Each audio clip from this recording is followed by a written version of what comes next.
Okay, I think we're live. So hello, everyone. Welcome to our second PASA Alumni On Air of the year. My name is Alex Itashi, and I'm currently the Alumni Relations Chair for the PASA Network.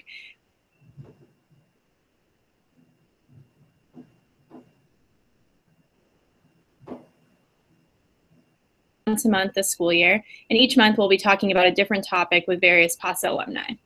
If you're tuning in live, we're happy to have you here, and feel free to submit any questions you have in the chat feature, which should appear to the right of this video. And we'll be sure to bring,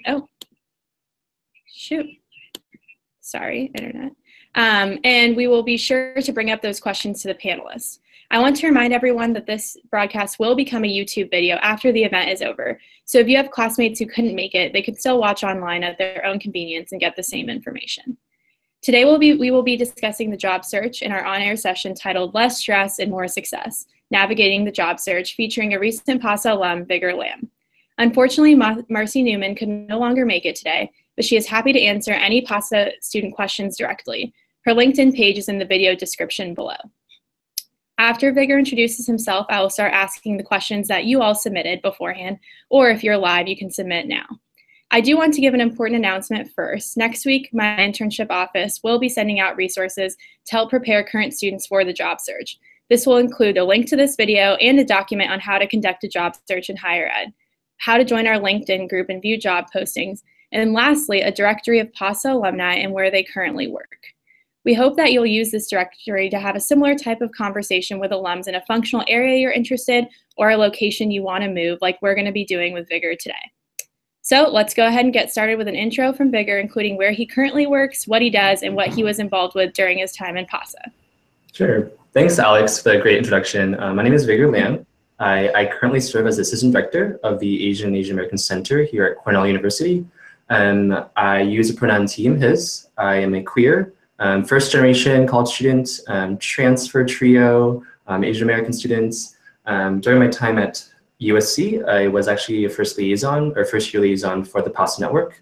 I was also part of the Ross Sears organization, or RSO. I was also part of graduate student government, and I was part of a few national organizations I did volunteer outside of USC. Oh, I think you're muted, Alex. Thank you for catching that.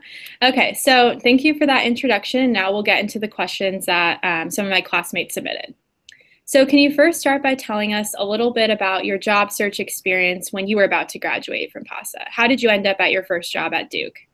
Yeah, I wish that Marcy was here a little bit just to kind of help field that, but it's okay. I'll do my best to kind of answer the question. And I want to preface my answers in saying that this is my experience. It's definitely not everyone's experience. So take everything I say with a grain of salt. I think that everyone's experience is different in terms of navigating the job search.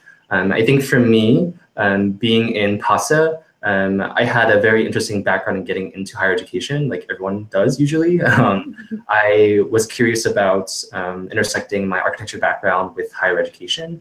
And so I tried to do that while I was in graduate school, but it was definitely difficult being in Ross here as well as navigating that. So for me, I think the job search, I was a little location bound just because I was in a long distance relationship with my partner. He got into graduate school at UNC Chapel Hill, and so I was in LA and he was in the Bay Area, and so I knew that I wanted to end up where he ended up, and so that would be North Carolina. And so I knew going into the job search, I really wanted to really prioritize North Carolina as an area that I wanted to look for a job. I kept my options open in terms of city, just in case I wanted to go somewhere else, but I think for me, I was a little location bound. I was a little terrified of North Carolina since I've never been there really or lived there. And so I think going into the job search, I was definitely nervous. I did a few fairs like TPE, even though I didn't really have much residential life experience besides a QI internship under my belt. I think for me, how I ended up at Duke University is a pretty funny story actually. So I actually moved to North Carolina without a job, which is a little weird to think about, I think, especially for those of you that are about to graduate. But I did have my partner with me, so we knew that we wanted to end up in the same city together. And so we moved to Durham, which is kind of about 7 miles from Chapel Hill. And so I worked at J.Crew part-time while I was still applying, I was interviewing for jobs while I was moving. And when I got the job at Duke in the School of Engineering, I kept my job at JQ actually. I had 2 jobs. But I guess how I ended up there was more because of the relationship. And I think I applied for several jobs in the area, and I ended up working at the Pratt School of Engineering at Duke. Awesome, thanks. So I think a lot of PASA students are in a similar boat in that they're location bound in some way. They either want to stay in LA or they do want to move across the country for a partner or for family. So can you talk a little bit about how you narrowed down your job search to focus in one area and what kind of steps you took, especially since it is across the country from USC and LA? Like what kind of resources or steps did you take? Yeah, it's a hard question. I think there's like phases, just like in student development, there's like phases of like the job search and stages where like the first stage is like you apply for everything possible, right? You are looking at higher jobs, all these different websites, looking at career services.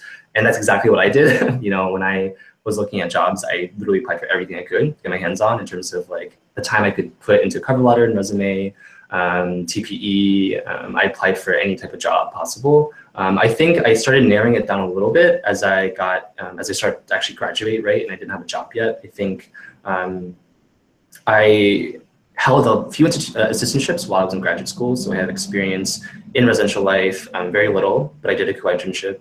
My main background, I would say, is in campus activities, student leadership, and multicultural affairs. And so I felt very confident in those skill sets and those functional areas. And so I looked at jobs in those areas, but those functional areas are very limited in terms of the jobs that you can get.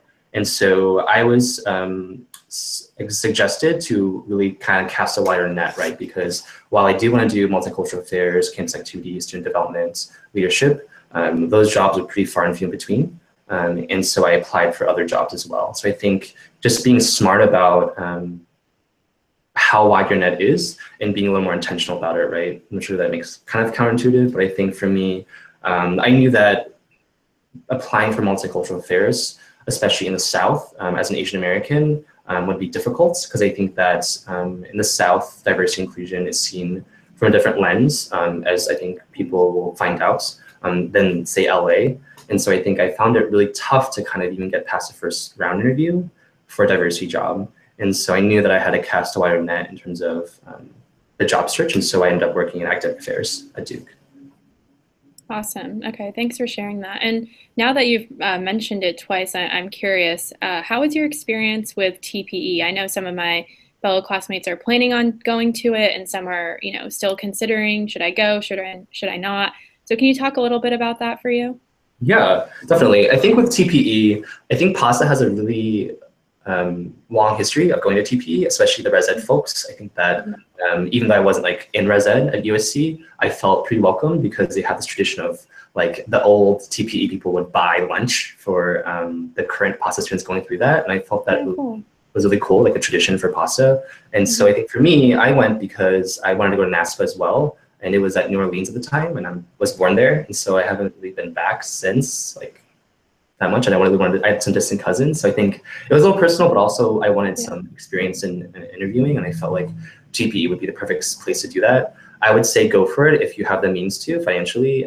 It was pretty cheap to go to NASPA after to make a trip out of it. And you just find creative ways to stay at. I stayed with my cousin, so housing was free for me. I had to like kind of figure out lodging or travel and getting to the convention center where TPE was. But I felt it was really helpful in terms of kind of getting out the first jitters of interviewing. I think for me, I went into TPE not expecting to get a job because I knew that I was up against my cohort mates that had years of residential life experience. And most of the jobs at TPE are residential life. I know that there are fraternity for life, campus activities, other types of jobs, but it's very hard to get them because there's so little and you're competing against everybody.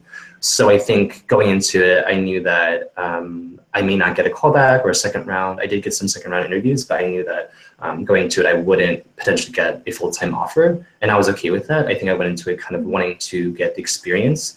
I think that it's one of the only areas where you kind of go in and you are kind of just thrown into it and you go interview after interview, and it's a very high stress environment. And so I think it was really helpful for me to kind of see that and be a part of that as a non-traditional res life person. Awesome. Thanks for that insight. I think that sounds like the right mentality to go into it with. So I know that you were at your job at Duke in the School of Engineering for about a year. What was the job search like when you moved from Duke to Cornell?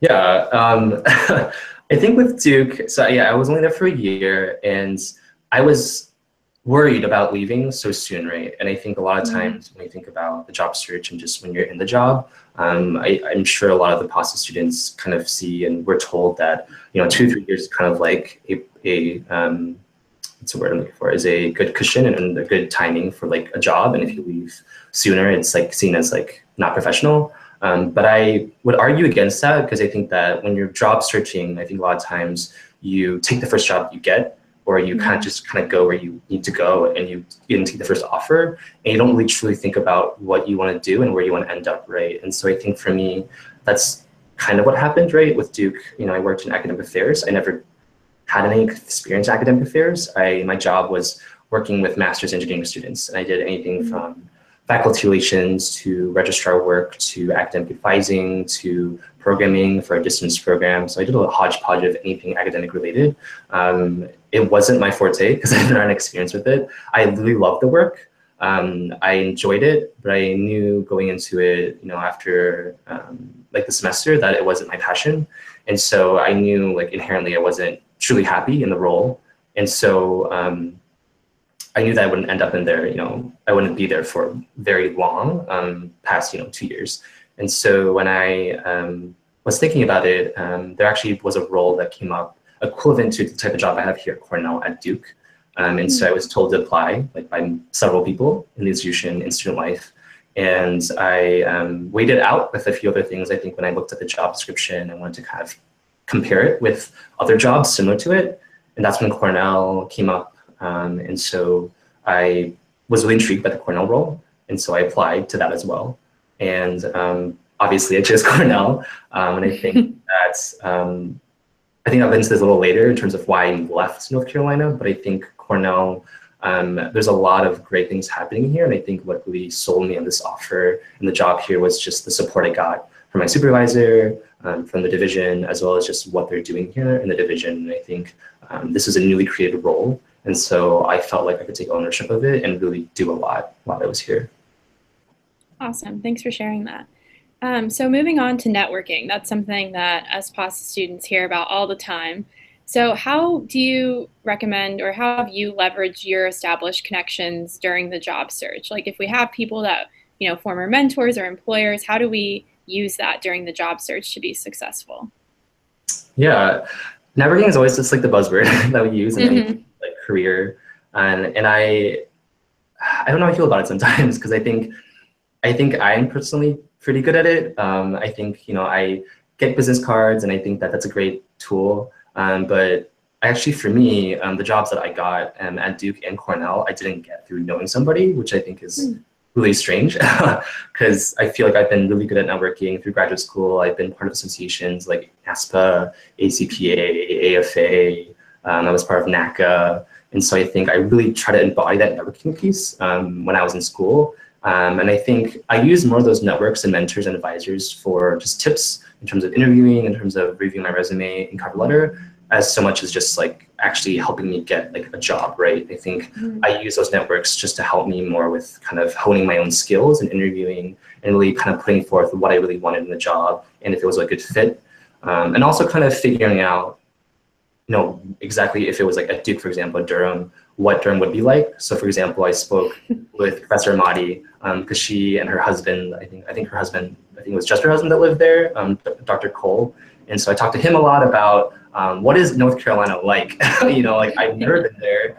I have no idea where I'm going, getting myself into. I'm moving there. I know I'm moving there, but I have no idea what type of bearing it's like. Like what are people, what's Southern food like? What's the culture like? What are people like? And he was amazing, I think, in terms of just getting me to understand and be a little more, to be better about understanding the culture there. Also like Tensi Taylor, who's from Raleigh, who's a PASA alum. I speak to her a lot. We connected in Raleigh, I think in LA once. And I think it was just really helpful to use those networks, whether they're from there or live there, to kind of figure out what type of city it is that you're going to be in and what the institution would be like. And I think that was really helpful for me in terms of using my network. Awesome, thanks. So we've heard, I haven't gone through it, but I've heard that the job search can be an up and down process. It comes with a stigma of being, stressful and scary, and you don't know what's going to happen. So how would you recommend to us who are about to go through it, how can we refocus after we do have an unsuccessful interview or job application? Yeah, I can totally feel for y'all. Like I was just in that, right? Like when I applied for another job, like when I started in the summer again. And I think when I knew I was moving, you're obviously in your position now, so it's tough. I think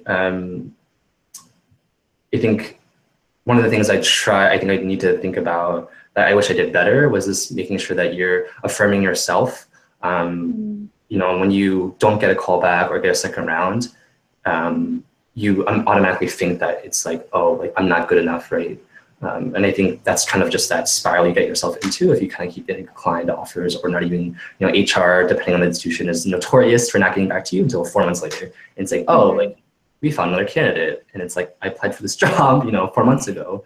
So I think it is about just positive psychology, I would say. I think for me personally, I applied for over, I would say 25, 30 jobs in that main cycle before I graduated. And I got a call back for a handful.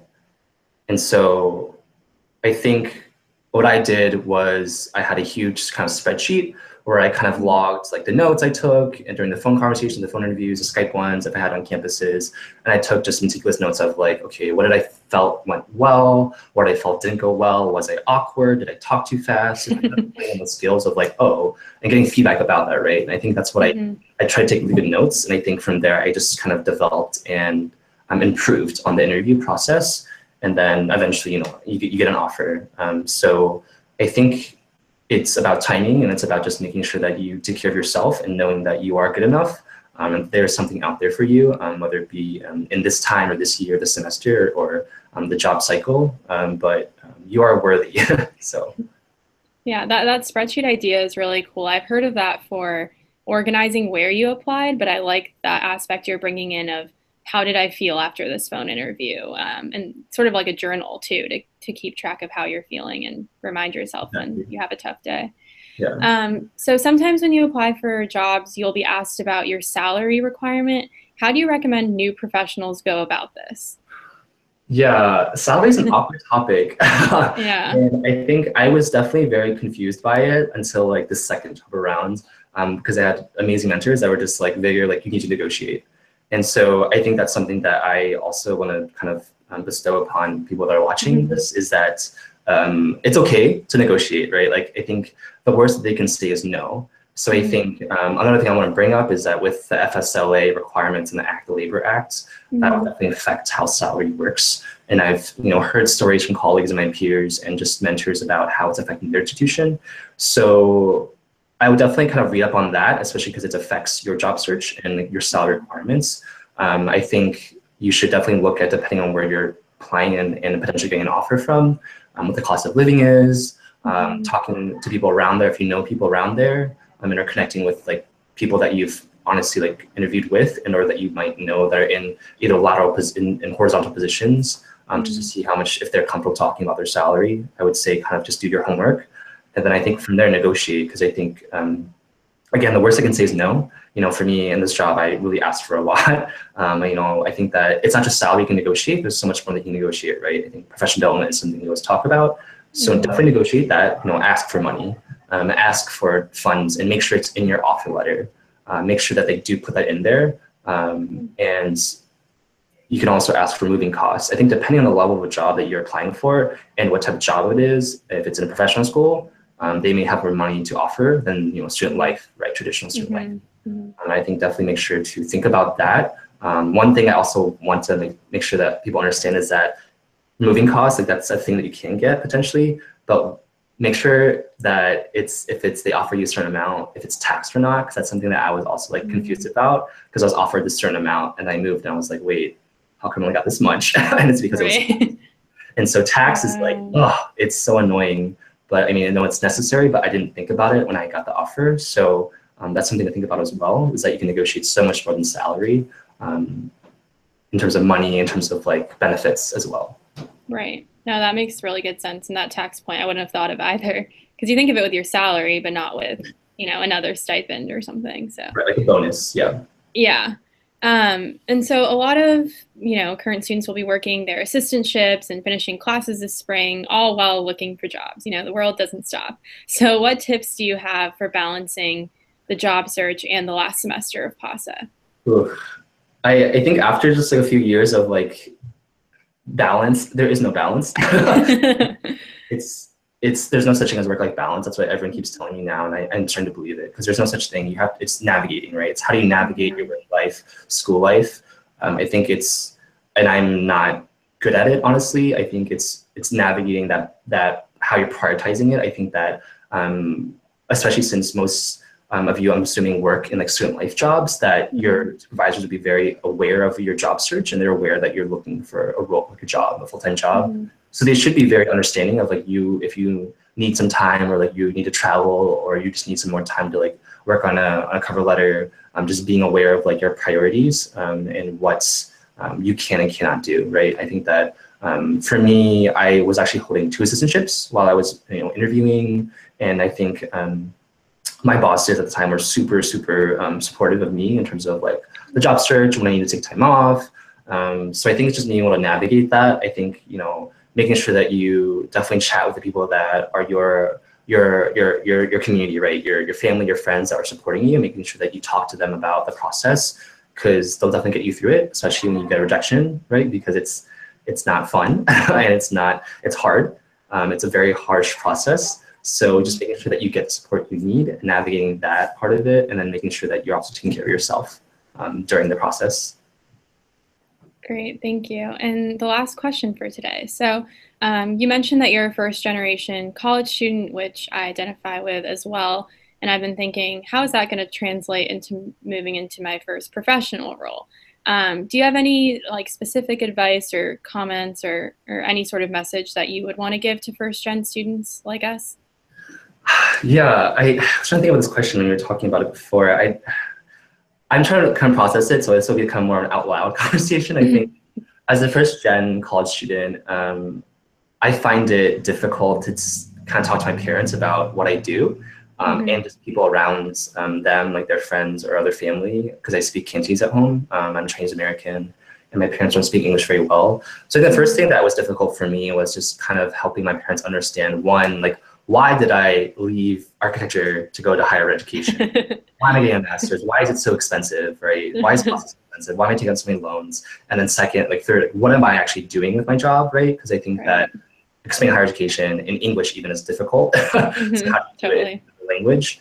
And so I think for me, that was definitely a hard part. And I think it's, again, navigating, like, my parents didn't go to college, let alone finish high school. So for them to understand what I do when they've never been through college before was difficult. And so I think just giving them grace and making sure they understand, like, okay, well, I don't teach, but I do like teach in another way, like co-curricular. I do this type of work, and they kind of understand it now. So I think that was the hardest part for me, just kind of making sure that my parents know that I'm like at a salary, that I'm like making a living, that I'm not, I don't make that much, but a full-time, I am adults, I do have benefits and insurance.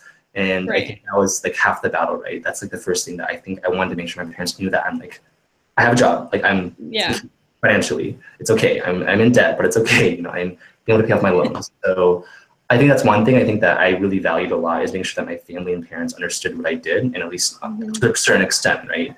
I think the second thing is just kind of understanding, again, like in your role, as a first gen, as my identity is first generation college student, college graduating, I think I'm able to connect with students here at Cornell much more authentically, because I've had the experience, right? And I think especially the students that are here that are first generation college students, at an institution like Cornell, it's very elite to Ivy League.